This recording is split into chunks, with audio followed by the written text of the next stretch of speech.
ളെയും ഉസ്മാൻ റളിയല്ലാഹു അൻഹുവിനെയും സമമാക്കാൻ പാടുണ്ടോ? Ali Ibnu Abi Talib റളിയല്ലാഹു അൻഹുവിനെ കുത്തിക്കൊന്ന അബ്ദുറഹ്മാൻ ഇബ്നു മുൽജിം എന്ന ആ ദുഷ്ടനെയും അലി റളിയല്ലാഹു അൻഹുവിനെയും സമമാക്കാൻ പാടുണ്ടോ? ഒരിക്കലും പാടില്ല.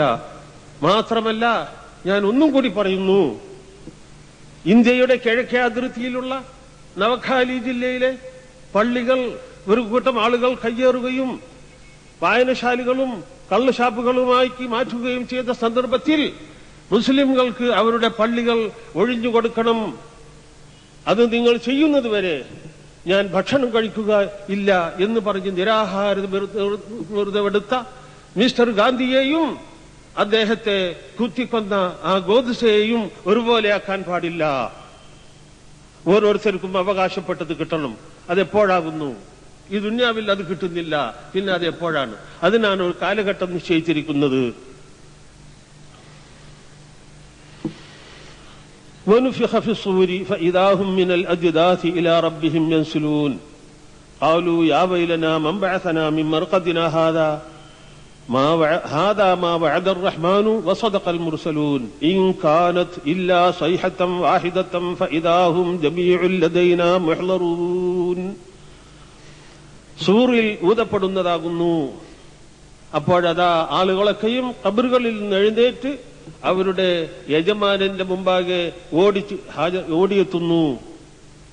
അങ്ങനെ അപ്പോൾ അവർ പറയും, യാ വൈലന, ഞങ്ങളുടെ കഷ്ടമേ, മൻ ബഅസനാ മിൻ മർഖദിനാ ഹാദാ,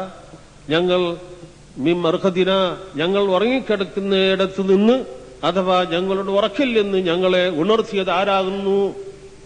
ഞങ്ങൾ ഉറങ്ങുകയായിരുന്നല്ലോ.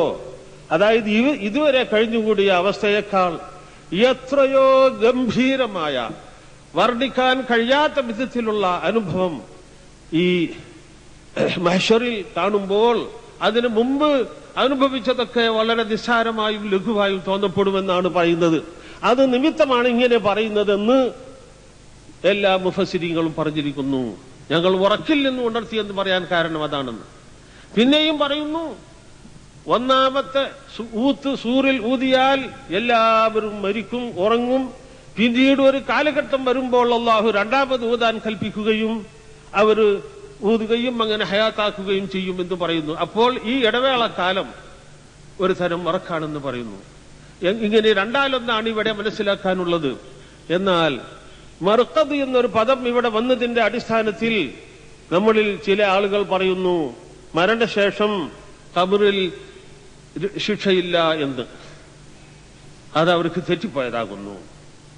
ഖബറിൽ ശിക്ഷയുണ്ടാകലും പ്രതിഫലമുണ്ടാകലും സ്വാഭാവികമായൊരു കാര്യമാണ്. മരണത്തോടുകൂടി മനുഷ്യന്റെ ശരീരം മാത്രമേ നശിക്കുന്നുള്ളൂ, ആത്മാവിന് നാശമില്ല എന്നുള്ളത് എല്ലാ മതവിശ്വാസികളും പറയുന്നു.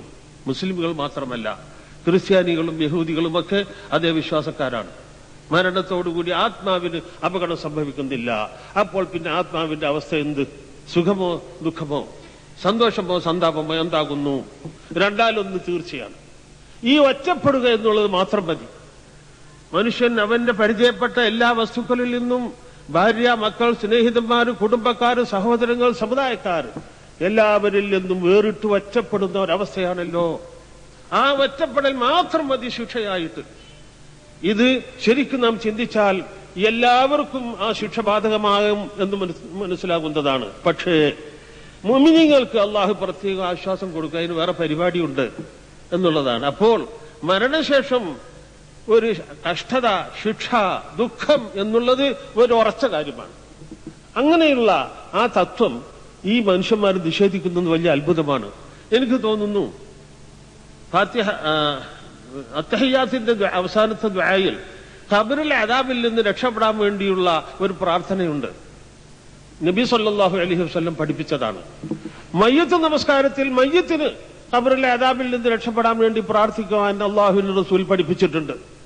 അപ്പോൾ ഹദീസ് നിഷേധിക്കുന്നതിലേക്കുള്ള ഒരു കാലെടുത്ത് വെക്കലാണ് ഇതെന്ന് മനസ്സിലാകുന്നു. ഹദീസ് നിഷേധിക്കാൻ എന്നല്ലാതെ ബുദ്ധിയുണ്ടെങ്കിൽ, ശാന്തമായി ചിന്തിക്കുകയാണെങ്കിൽ ഖബറിലെ അദാബിനെ നിഷേധിക്കാൻ സാധ്യമല്ല. പൊതുവെ മരണത്തോടുകൂടി സ്വാഭാവികമായും ആ ശിക്ഷ വരാവുന്നതാണ്. അള്ളാഹു അവകാശപ്പെട്ടവർക്ക്, ഈമാനും തഖ്വയും ഉള്ളവർക്ക് അതിൽ നിന്ന് മോചനം നൽകുമെന്നുള്ളതും ഉറപ്പാകുന്നു.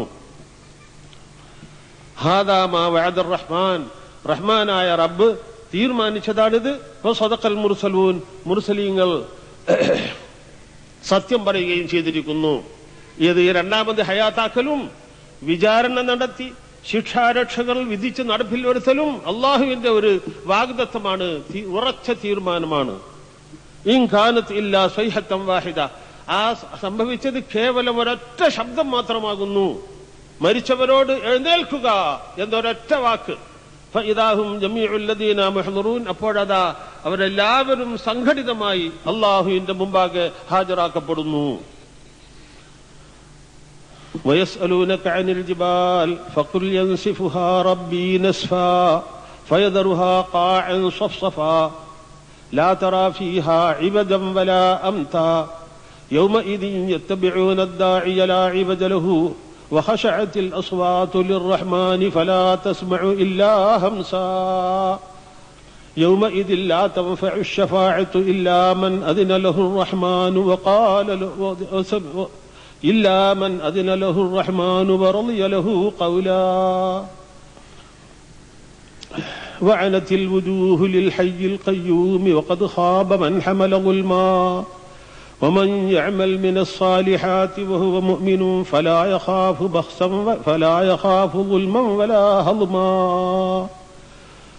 ഒരൊറ്റ ഒരു ശബ്ദം എന്ന് പറഞ്ഞല്ലോ, ആ ശബ്ദമുണ്ടായതോടുകൂടി എല്ലാം അതാ ഖബറിൽ നിന്ന് എണീറ്റ് സംഘം ചേർന്ന് അള്ളാഹുവിന്റെ അടുക്കൽ ഹാജരാക്കപ്പെടുന്നു എന്ന് പറഞ്ഞല്ലോ. എന്നാൽ ആ ശബ്ദം കേട്ടാലുള്ള ഒരവസ്ഥയെ നമുക്ക് അള്ളാഹു ചൂണ്ടിക്കാണിച്ച് പറയുന്നു. യൗമഇദിൻ യത്തബിഊന ദാഇയ, അന്ന് ആ ശബ്ദം പുറപ്പെടുവിക്കുന്ന, അള്ളാഹുവിന്റെ ഹദ്റത്തിലേക്ക് ആളുകളെ വിളിക്കുന്ന ആ വിളിച്ചവന്റെ നേരെ ആളുകൾ നേരിട്ട് പുറപ്പെടുന്നതാകുന്നു. ലാ ഇവജ ലഹു വലാ അംതാ, അതിന് യാതൊരു വളവും തിരിവുമില്ല. ആ പോക്കിന്, ആ നടത്തത്തിന് യാതൊരു വഴി മാറിപ്പോകയില്ല. ഇന്നിപ്പോ പോകുമ്പോൾ മരങ്ങളും കുന്നും മലയുമെല്ലാം കാണുമ്പോൾ വഴി ഇങ്ങനെ വളഞ്ഞു പോകേണ്ടി വരുമല്ല, അത് അന്നില്ല, നേരെ മുന്നോട്ട് നീങ്ങുന്നതാകുന്നു. ലാ ഇവജ ലഹു, യാതൊരു വളവും ഇല്ല, തിരിവില്ല. ആ നിലയിൽ അവർ പോകുന്നതാകുന്നു. വഖശഅത്തിൽ അസ്വാതു ലിർറഹ്മാൻ, ശബ്ദങ്ങളൊക്കെ റഹ്മാന് വേണ്ടി അടങ്ങുന്നതാകുന്നു. ഫലാ തസ്മഉ ഇല്ലാ ഹംസാ, ശ്വാസം പുറത്തേക്ക് വിടുകയും അകത്തേക്ക് വലിക്കുകയും ചെയ്യുന്ന ശബ്ദമല്ലാതെ അന്ന് കേൾക്കുകയില്ല. ഈ ലോകാരംഭം മുതൽ ലോകാവസാനം വരെയുള്ള സർവ്വ മനുഷ്യരും